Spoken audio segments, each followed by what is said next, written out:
It is a pleasure for me to warmly welcome the Secretary General, His Excellency Mr. António Guterres, to whom I give the floor. Madam President, Excellencies, I thank the Council for the opportunity to discuss the utter humanitarian catastrophe engulfing Sudan. 18 months have passed since brutal fighting erupted between the Sudanese armed forces and the Rapid Support Forces. The suffering is growing by the day, with almost 25 million people now requiring assistance. The people of Sudan are living through a nightmare of violence, with thousands of civilians killed and countless others facing unspeakable atrocities, including widespread rape and sexual assaults. In recent days, we have heard shocking reports of mass killings and sexual violence in villages in Aljazeera state in the east of the country. They are also enduring a nightmare of hunger, as more than 750,000 people face catastrophic food insecurity and famine conditions take hold in displacement sites in North Darfur, while millions struggle to feed themselves every day. They are confronting a nightmare of disease, with cholera, malaria, dengue fever, measles, and rubella spreading fast. A nightmare of collapsed infrastructure, with vital health systems, transportation networks, water and sanitation systems, supply routes, and agricultural production grinding to a halt. A nightmare of displacement, the largest displacement crisis in the world, with more than 11 million people fleeing since April last year, including nearly 3 million who have crossed into neighboring countries. A nightmare of extreme weather, with nearly 600,000 people affected by heavy rains and floods this summer. And Sudan is once again rapidly becoming a nightmare of mass ethnic violence, in particular with the dramatic escalation of fighting in Al-Fashar. Madam President, we have consistently appealed to both sides to end the fighting and come to the negotiating table. But instead of lowering tensions, they are escalating military action. Meanwhile, outside powers are fueling the fire. We face the serious possibility of the conflict igniting regional instability from Sahel to the Horn of Africa to the Red Sea. Resolution 2736, adopted earlier this year, sent a strong signal, but we need action on the ground.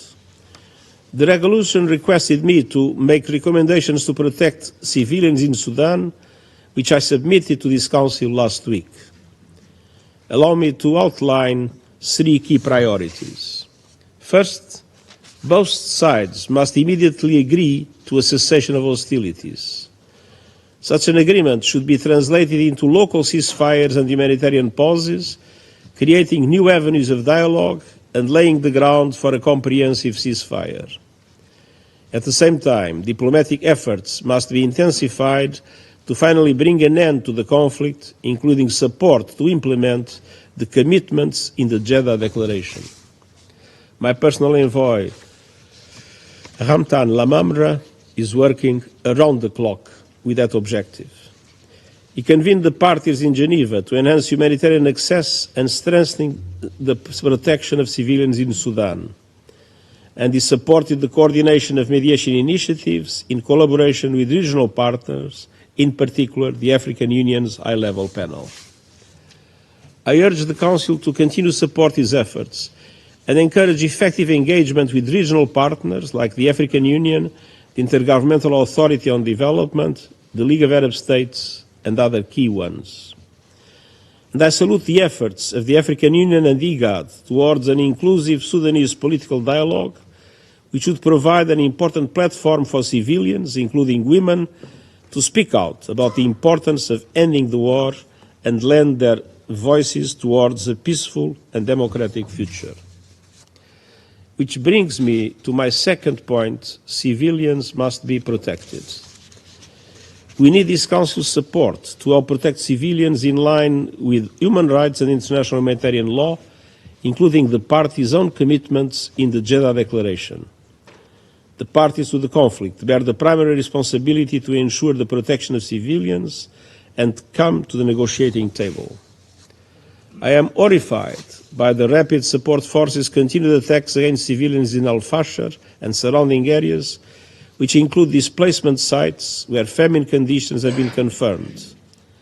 And I'm also horrified by reports of attacks against civilians perpetrated by forces affiliated with the Sudanese armed forces in Khartoum, and by continued mass civilian casualties due to apparently indiscriminate airstrikes in populated areas. The perpetrators of serious violations of international humanitarian law must be held accountable. And domestic and international human rights monitoring and investigation mechanisms must have space for documenting what is happening on the ground. Civil society and journalists must be able to do their jobs safely without fear of persecution and attacks. The direct or indirect flow of weapons and ammunition into Sudan, which continue to fuel this conflict, must cease immediately.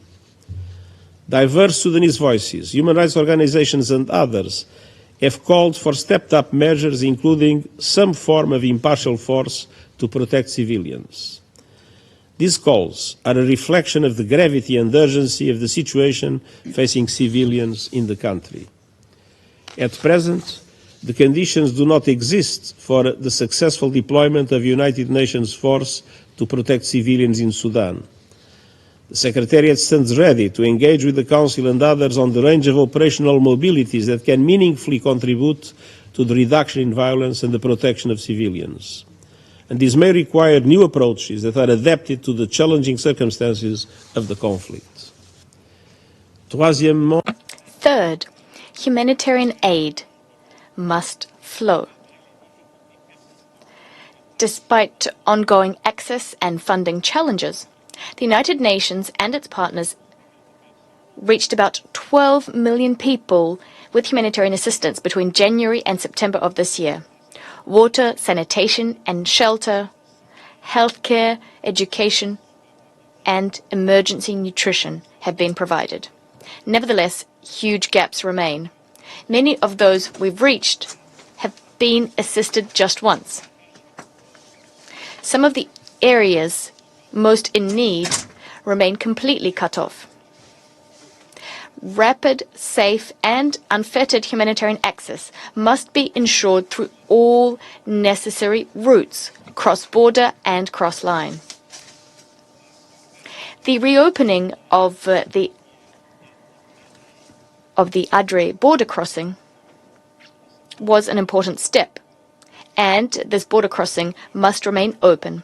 I urge the parties to allow more life-saving aid to flow into the areas where the need is greatest and for it to flow through the most efficient routes. We need humanitarian workers moving around the country and doing so rapidly and safely.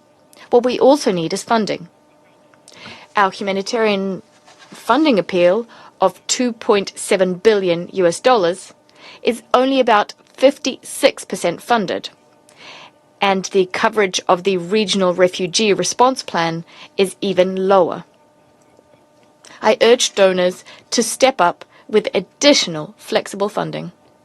Having said that, I would like to pay tribute to the valor of the leaders of many Sudanese-led initiatives providing vital and life-saving assistance on the ground. Sudan's emergency response rooms, of which there are over 700, are an inspiring example of grassroots humanitarian action.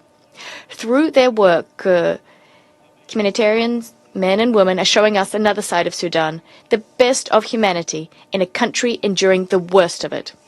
We can all draw inspiration from their example.